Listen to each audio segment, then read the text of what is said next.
about Buffalo. The Buffalo Bills better win their game and then put on a bunch of Patriot stuff, because I don't think they have any chance at beating the Texans. They definitely don't want to go play there. I don't. If they go in, they already beat the Patriots at home. Like they're like. I don't think they have any chance of beating the Texans. I don't. That game was such a one-sided destruction where Josh Allen had more weapons, was healthier. They didn't, like you said, And they didn't. wasn't that Davis Mills? That was Davis Mills. Quarterbacking for the Texans. When they played in the regular season. The last 2 times they've played them. Where Davis Mills. No. The last one was Davis Mills, but you're talking about, I think, last year. No, I'm talking about this. I'm talking about this. The last time we saw them play in Houston, where Josh Allen was being crushed by this Texans. He was. I've got the Texans moving. If you put them Bills #1, I'll put the Texans wherever you got the Bills. The Texans are ahead of the Bills. They are a Super Bowl champion defense. We could pull 1,000 stats. Josh is like, oh, here's what. Remember the 2015 Broncos? They're better than the 2015 no-fly zone Broncos. Both games, and as a nice little bonus, both of these Super Bowls in Santa Clara. Also, and this is a little bit of a spin on one of Danny's stats, 12-0. If you've won 12 games or more, when you score 20 or more, you win the Super Bowl. So to me, it's a little bit on CJ, just has to play adequate, but I'm very nervous as a Patriots fan on going up against this defense. We've got some good Josh McDaniels stats coming up later this week, but this defense is just I close my eyes and I can see that it passes the confetti test. I've seen it. I saw the Eagles defense get to Mahomes without blitzing and ruin the game. And Mahomes was the best player in the world. It's like, doesn't really matter if we can get to you. So I understand that, but and I've said this before, but I'll say it again real quick. The problem with that style of play, where the offense gives you so little and the defense is, just so dominant, is a game like Texans-Bills can happen, where the Bills offense is just rattled. Josh plays poorly. The Texans defense plays damn near perfect. Sure.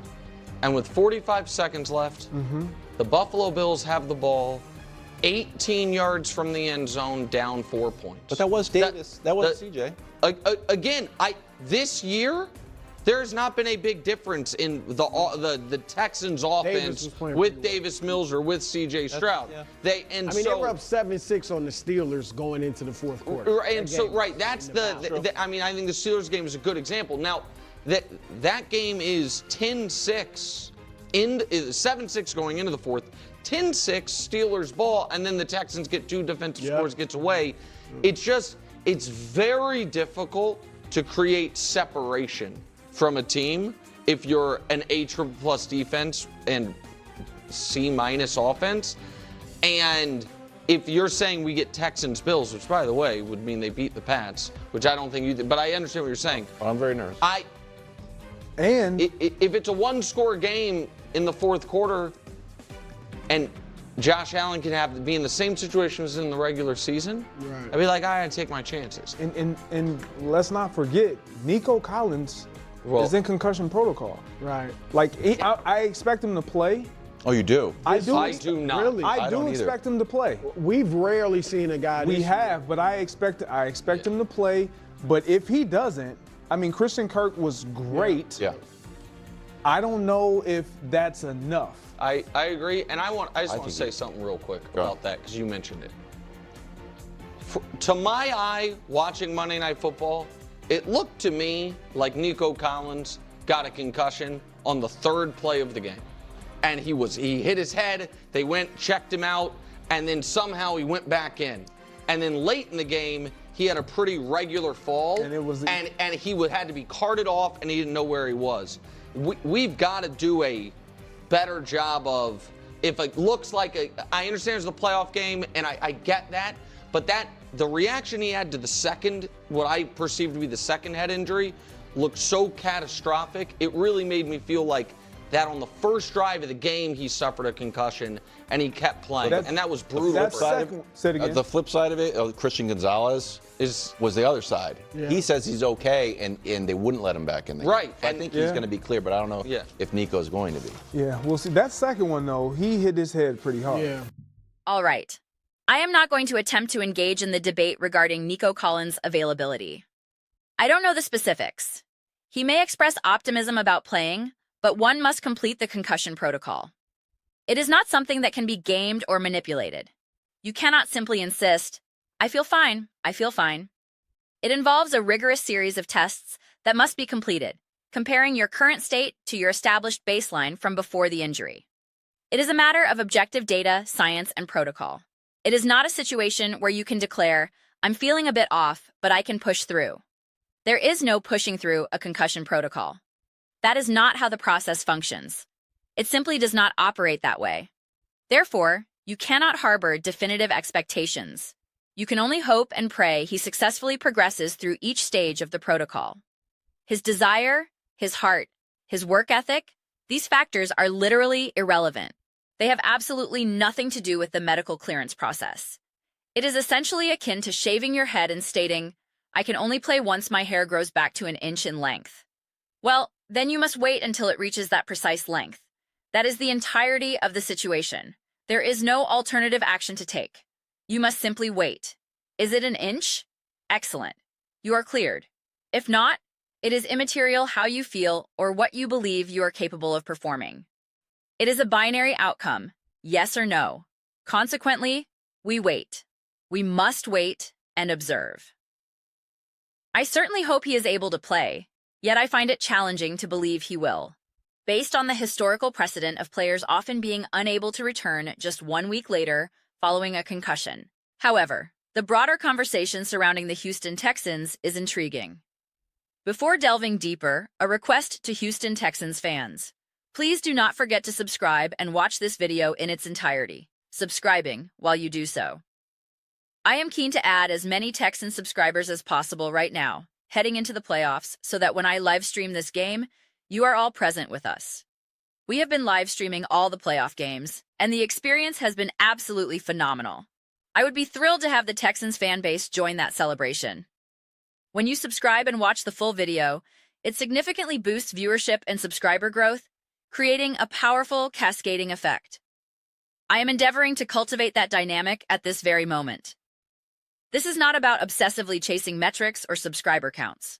This is about being able to produce Houston Texans content that people genuinely desire to watch and discuss, enabling us to continue having unbiased, grounded conversations about this team. Then, when we live stream, it transforms into a genuine communal event. So, I am striving to build as much momentum as possible heading into this weekend. Regarding these types of historical comparisons, they consistently hold little meaning for me, to be perfectly honest. I am a believer in the Houston Texans, absolutely. But drawing parallels to other random Super Bowl teams from the past signifies nothing. I cannot emphasize that point sufficiently. It is meaningless. One must consider the entire landscape, how the NFL operated in a given year like 2015, the rules in effect then, the caliber of quarterbacks, the specific opponents a team like the Broncos had to face.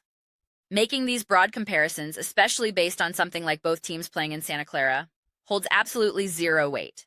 It means nothing. Therefore, a graphic like this is essentially empty. If you wish to believe in the Houston Texans, I believe you should. But utilizing graphics of this nature simply does not substantiate anything. I apologize, but they are devoid of meaningful context.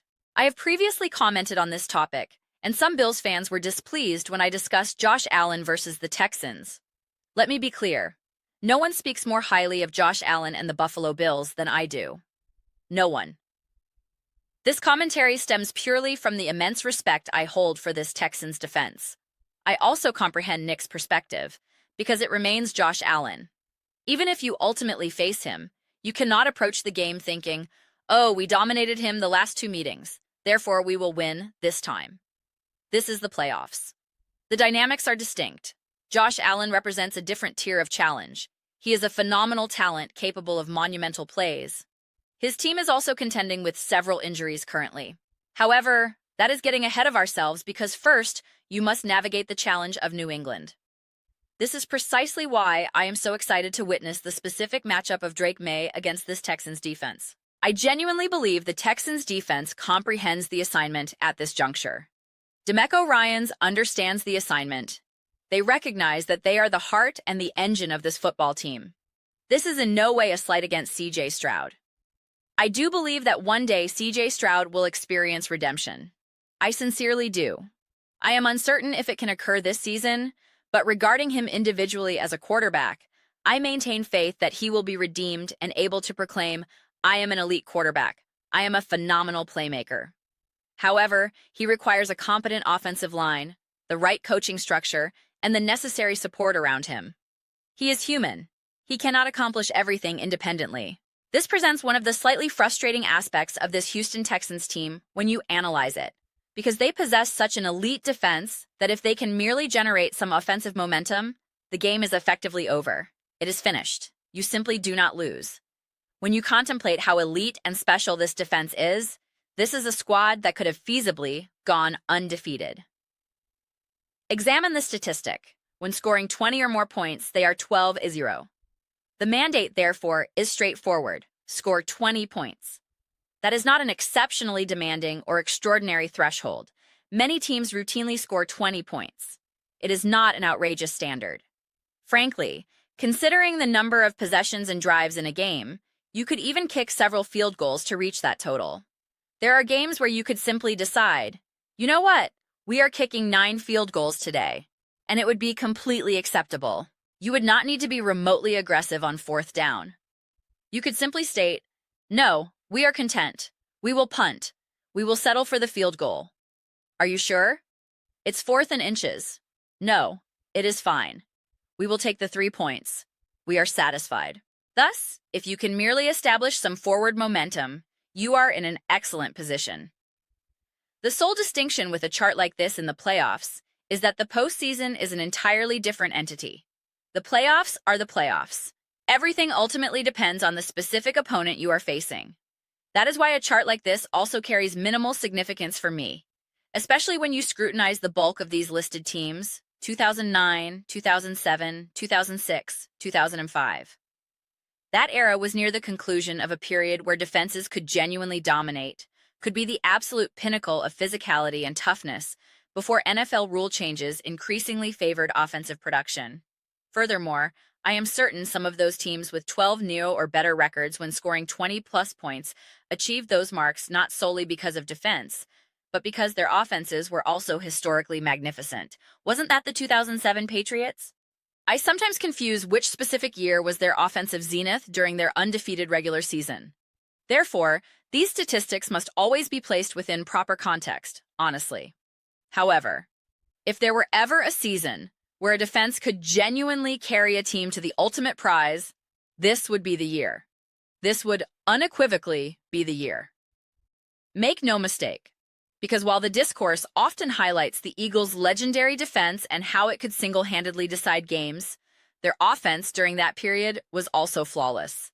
The Philadelphia Eagles' offense was impeccable. Jalen Hurts was flawless. Having weapons like A.J. Brown and Devonta Smith meant they needed the offense to perform. If it had not, the game would have remained competitive. Consider even a minor play, like the pass that was nullified due to offensive pass interference on their opening drive. Jalen Hurts delivered a perfect throw, and A.J. Brown made a spectacular contested catch. If that reception is not made, the ensuing scenario shifts dramatically. The Chiefs gain possession near midfield with excellent field position, putting them in position to score, potentially just a field goal.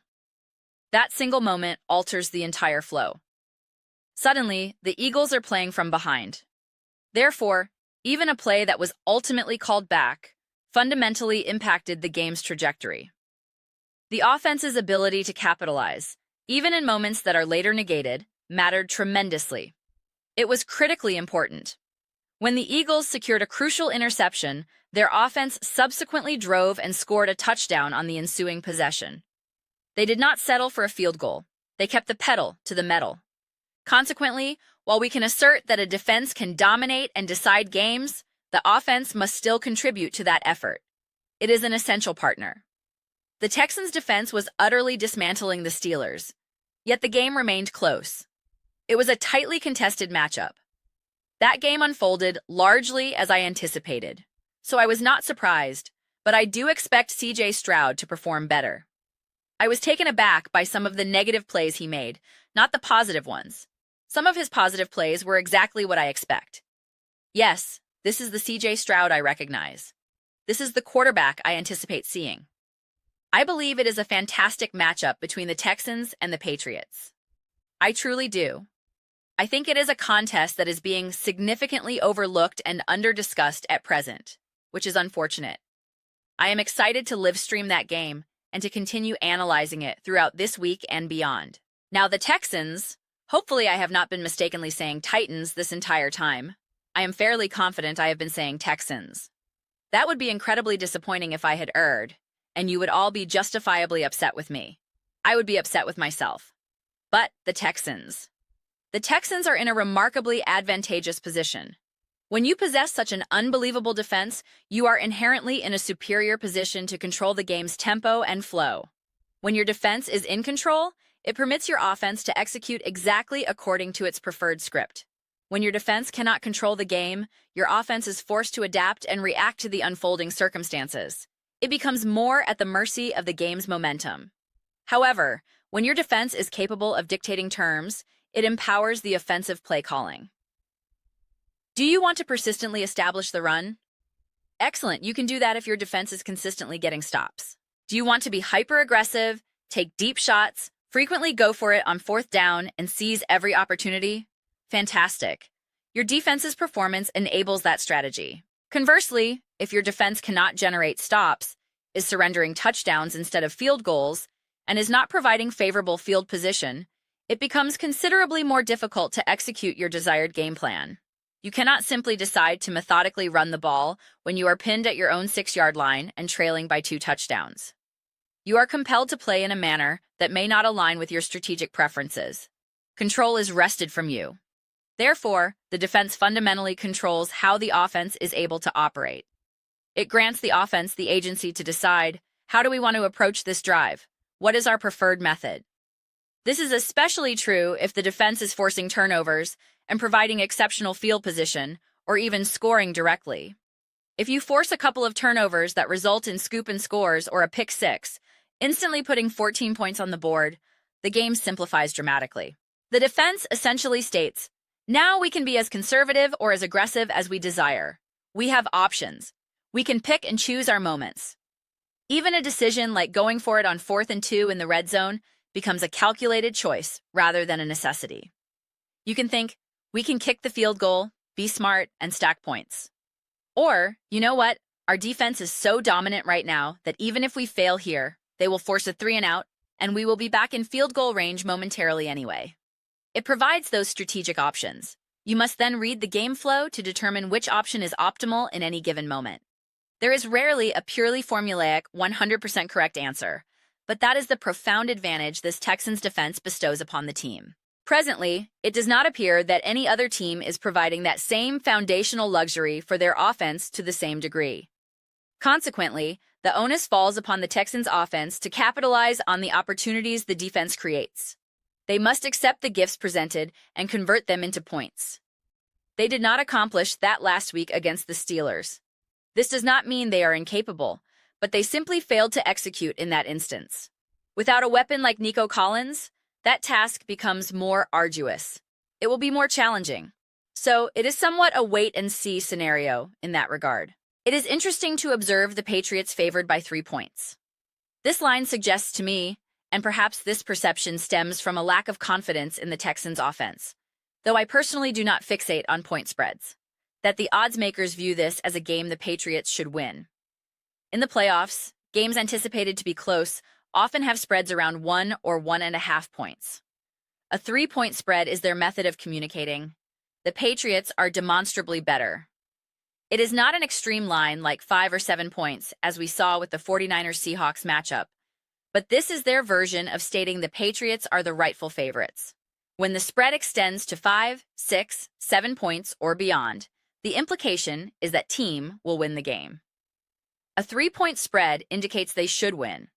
A spread around 1.5 suggests the Texans could certainly win, but the Patriots are the slight probable choice. So this is a should-win scenario for New England. Whether it will happen is the unknown variable. Should and could are applicable to all parties involved. But those are merely my analytical perspectives. I would be absolutely delighted to hear yours. What are all of your thoughts concerning the Houston Texans?